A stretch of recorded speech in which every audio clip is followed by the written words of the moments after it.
rigid body is rotating about its axis in constant angular velocity, angular acceleration.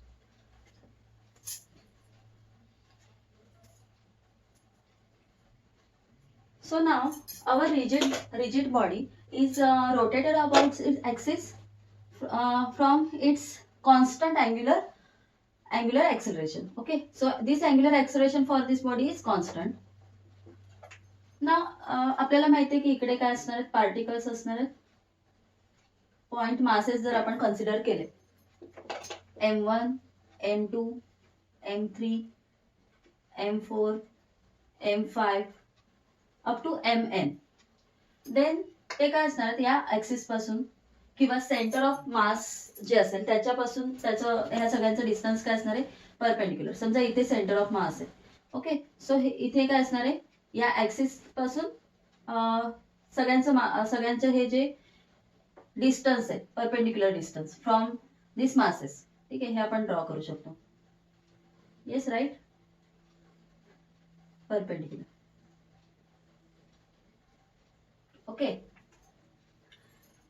now these distances are r1, r2, r3, r4, r5 and like that rm. ठीक आहे.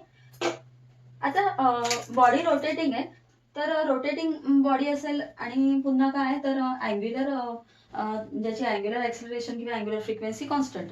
Okay, so ह्या सगळ्या मासेसवर काय होणार आहे, तर torque apply होणार आहे, टॉर्क किंवा फोर्स अप्लाय होणार आहे. येस, सो फोर्स पण काय असणार आहे, हे जे रेडियस वेक्टर आहे त्या रेडियस वेक्टरला perpendicular and along with its velocity असणार आहे. ओके, सो जर आपला येस जर आपला ही येस आपल्या जी वेलोसिटी ती ह्या डायरेक्शनला असेल, तर मग त्याच्या अलॉंग काय असणार आहे, फोर्स अप्लाय होणार आहे. येस, आणि हे जे सगळे फोर्स आहेत, F1, F2, F2, F3, F4, F5, Fn, हे सगळे काय असणार तर आपल्या रेडियसला किंवा या परपेंडिक्युलर डिस्टन्सला पण परपेंडिक्युलर असणार. ठीक आहे, so this perpendicular F1, F2, F3, F4, F5, Fn. Okay, so now आता काय होतंय, टॉर्क अप्लाय होतंय. जेवढे तुमचे पॉझिटिव्ह फोर्स आहेत तेवढेच निगेटिव्ह फोर्स पण असतील. टॉर्क अप्लाय होतोय इक्वल बट अपोजिट फोर्स, तेव्हाच ही अँग्युलर आपली वेलोसिटी ती टिकून राहील. ओके, त्याच्यानंतर अल्फा काय तर अँग्युलर ऍक्सिलरेशन काय असेल, कॉन्स्टंट असेल. But we know the acceleration in linear form. Acceleration काय तर ऍक्सिलरेशन लिनियर ऍक्सिलरेशन आणि अँग्युलर ऍक्सिलरेशनचं रिलेशन काय, a is equal to okay alpha into r. Alpha is the angular acceleration. And also we know in linear form force is equal to mass into acceleration. Okay, so what is torque? Torque is now this force cross r. ठीक है, force F1, F2, F3, F4, F5, Fn up to Fn, त्यांच्यामधलं distance काय, R1, R2, R3, R4, R5 हे perpendicular distance आहे आपल्या rotational axis पासून. ठीक आहे, किंवा सेंटर ऑफ मास पासून. सो त्याचा क्रॉस प्रोडक्ट आपल्याला काय मिळतो, टॉर्क मिळतोय. नाव दिस क्रॉस प्रोडक्ट म्हणजे F R into sine theta. Okay, so आता जर आपण इथे लक्ष दिलं तर काय मिळते आपल्याला, हा जो आर वेक्टर आहे अँड एफ वेक्टर ह्याच्या दोघांमधला अँगल किती आहे, 90 degree. So theta is equal to theta is 90 degree. Okay, theta is 90 degree, then sin theta is equal to sin 90 is equal to 1. Sin 90 is equal to 1. Okay, so tau काय मिळेल आपल्याला, tau is equal to f into r. Okay, now f is what, f is equal to mass into acceleration. So like that f ची जर value टाकली, mass into acceleration into this r. ठीक आहे, Now this acceleration, linear acceleration is here. Linear acceleration in the form of angular acceleration आपण put. Okay, so here our acceleration is angular, which is constant. So काय मिळणार आहे आपल्याला इथे? Tau is equal to m, acceleration is equal to r into alpha into this r. Okay, this r. So काय मिळेल? Tau is equal to m r square into alpha. Okay.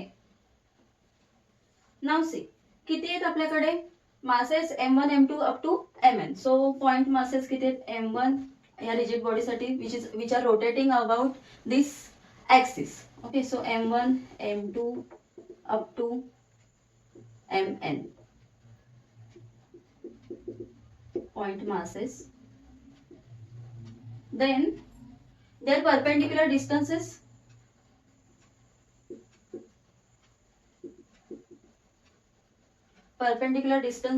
from center of mass or axis of rotation.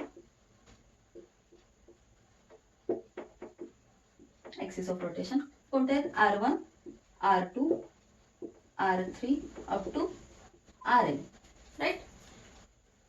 So आपल्याला काय मिळेल? Tau1. Okay, so Tau1 काय मिळेल?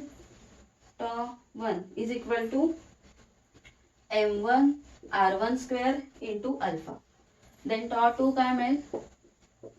m2 r2 square into alpha.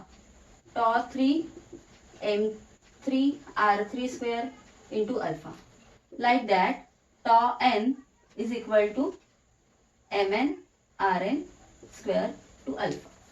Okay, आता ही जी body आहे ती काय कंटिन्युअसली मुव्हिंग अँड हे जे मास डिस्ट्रीब्युशन आहे ते कंटिन्युअस आहे असं आपण कन्सिडर केलं तर मग काय मिळेल? हे जे टॉ आहे त्यांचे आपल्याला येस द टॉर्क आहे तो रिझल्टंट टॉर्क काय मिळेल? ह्या सगळ्यांचं resultant torque is the summation of the all torque. So tau is equal to Tau1 plus Tau2 plus Tau3 plus Tau n. Right? So what is Tau? Tau1 is m1 r1 square alpha plus m2 r2 square alpha plus mn rn square alpha. ठीक आहे. आता काय करू शकतो आपण? बघा, alpha alpha alpha alpha is constant, त्याच्यामुळे तो आउटसाइडला घेऊ शकतो किंवा कॉमन काढू शकतो. So m1 r1 square plus m2 r2 square plus mn rn square is into alpha. Yes, now m1 r1 square plus m2 r2 square plus mn rn square is nothing but our I. I means moment of inertia. So what will we get? Tau is equal to I into alpha. Right? Tau is equal to I into alpha. So this bracket is equal to I, our moment of inertia. ठीक आहे.